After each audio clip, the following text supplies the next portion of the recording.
BEd second year, विषय हिंदी है आपका, ज्ञान भाषा एवं पाठ्यक्रम, यूनिट फर्स्ट। आज हम बता रहे हैं शिक्षा के क्षेत्र में रूसों का योगदान।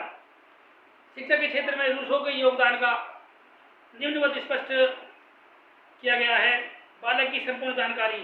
रूसों के सिद्धांत को बाद में पेस्टालॉजी और फ्रोबेल ने व्यवहारिक रूप दिया और शिक्षा की प्रक्रिया में बच्चे के लिए प्रेम को आवश्यक समझा जाने लगा। रूसों ने ही पहली बार यह बल दिया कि बच्चे के आधार रूप में शिक्षा आरंभ की जाए। इसको बच्चे की आवश्यकताओं, रुचियों, प्रवृत्तियों, रुझानों, संवेगों, अनुप्रेरणों और ज्ञान गुण सागर जय कपीश तिहु लोक उजागर। रूसों के समय से पहले शिक्षाविदों के मन में मनोविज्ञान की मजबूत पकड़ नहीं थी। रूसों ने शिक्षा को एक नया सिद्धांत किया। व्यक्तिगत भिन्नताओं, विकास के मनोविज्ञान, कार्य करते हुए सीखना, बच्चे की मूल रुचियों और प्रवृत्तियों का ध्यान, अनुप्रेरणा, ज्ञान गुण सागर सिद्धांत को महत्व देकर शिक्षा में उसने मनोवैज्ञानिक आंदोलन का सूत्रपात किया। उसके प्रभाव में ही शिक्षा बाल केंद्र हो पाई। नंबर 3, नवीन शिक्षा प्रणाली। रूसों के समय से पहले एक वयस्क की तरह ही बच्चे को पढ़ाया जाता था।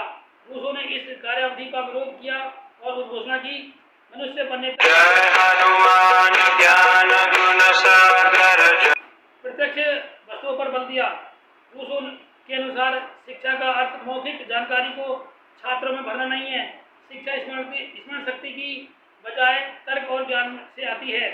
यह तर्क और ज्ञान मनुष्यों के प्रथम अनुभवों, प्रकृति और चीजों पर आधारित है। उन्होंने कहा कि जिस विषय को सीधे अनुभव से नहीं पढ़ाया जा सकता उसको पाठ्यक्रम में सम्मिलित नहीं किया जा रहा है। उन्होंने अमूर्त चिन्हों और प्रतीकों की बजाय बच्चे को प्रत्यक्ष चीजों के माध्यम से शिक्षा देने की वकालत करते हुए कहा है कि सामान्य रूप में स्वयं चीज का प्रतीक स्थानापन्न न लें, केवल चीज को मूल रूप में दर्शाना असंभव होने की दशा में प्रतीक का सहारा लें। नंबर 5, स्वतंत्र और सार्थक अनुशासन। वह बच्चे पर किन्हीं चारित्रिक नियमों को लागू करने के विरुद्ध था। इसके बजाय उसने बच्चों को कार्य करने की अधिकतम स्वतंत्रता देने तथा उनके कार्यों में हस्तक्षेप न करने की सिफारिश की थी। स्कूलों में स्वतंत्र और सार्थक अनुशासन का आधुनिक विचार रूसों से ही उत्पन्न हुआ। उसने कहा कि बच्चे को प्रकृति में स्वतंत्रता से विचरण करने दीजिए तथा उसे अपने व्यक्तिगत अनुभव तथा दैनिक जीवन के क्रियाकलापों में वास्तविकता प्रतिभागिता के माध्यम से सीखने दीजिए। नंबर 6, सामाजिक बल शिक्षा पर। रूसों ने आधुनिक शिक्षा में सामाजिक प्रवृत्ति की बुनियाद डाली। अध्ययन की योजना में हस्तकलाओं, उद्यम प्रदान, शिक्षा, भौतिक क्रियाकलाप को सम्मिलित करना तथा नैतिक और भावनात्मक विकास तथा प्रत्यक्ष अनुभूति पर बल देना इस तथ्य का प्रमाण है कि रूसों ने शिक्षा को सामाजिक आधार देने की दृष्टि से उसका परंपरागत व्यवस्था की नवीन स्वरूप प्रदान करने की भरसक प्रयास किया था। उसने बालकों में जन्म से ही सामाजिक गुणों का अंकुरित करने पर बल दिया। रूसों ने एमिल में सामाजिक विकास पर अवश्य बल दिया, जबकि सामाजिक परिवेश की शिक्षा की अवहेलना की। उसने बालक में सहयोग, सद्भावना, सहानुभूति, सहकारिता आदि गुण के विकास पर बल दिया। वैज्ञानिक शिक्षा पर बल।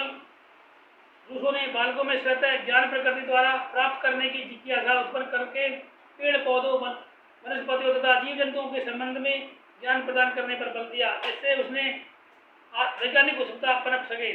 साथ ही वैज्ञानिक शिक्षा की अनुभव एवं निरीक्षण करने पर आधारित माना। इस प्रकार रूसों ने परंपरागत शिक्षा के साथ साथ विज्ञान की शिक्षा पर भी पर्याप्त बल दिया ताकि हम प्रगति की राह पर ठीक से अग्रसर हो सके। सहअधिगम पर बल।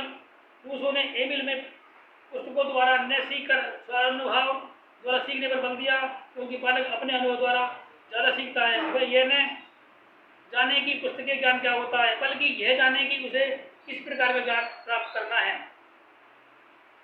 उसी से समझ अनुभव प्राप्त करने पर सही ज्ञान प्राप्त किया जा सकेगा। रूसों पुस्तकीय ज्ञान का घोर विरोधी समझा जाता है तथा प्रकृति के प्रांगण में बैठकर स्वयं को विशेष महत्व देता है। नंबर 9, सकारात्मक शिक्षा की अपेक्षा नकारात्मक शिक्षा पर बल। रूसों ने सकारात्मक शिक्षा की अवहेलना की, जबकि नकारात्मक शिक्षा पर बल दिया। रूसों ने प्रसिद्ध शिक्षा को जीवन के बंधन के रूप में देखा, जबकि बालक की स्वाभाविक शक्तियों के विकास पर बल दिया, जिससे वे आनंद ले सके। रूसों के अनुसार सकारात्मक शिक्षा वह है जो समय से पहले ही मस्तिष्क को बनाना चाहती है तथा बालक ऐसे कार्य करे जो प्रौढ़ द्वारा किए जाते हैं। इसलिए मैं बंधन मुक्त शिक्षा देने की वकालत करता हूँ। बालक को स्वतंत्र आचरण करने पर बल दें जिसके द्वारा यह स्वयं अपना विकास कर सके। नंबर 10, नैतिक शिक्षा पर बल। नैतिक शिक्षा से तात्पर्य बालक द्वारा अपनी स्वतंत्र एवं स्वाभाविक क्रियाओं द्वारा नैतिक ज्ञान प्राप्त करने से है। ऐसा ज्ञान स्थायी होता है। बालक में स्थायी नैतिकता उसके स्वाभाविक गुणों पर निर्भर करती है, यही उसके जीवन को प्रभावित करती है।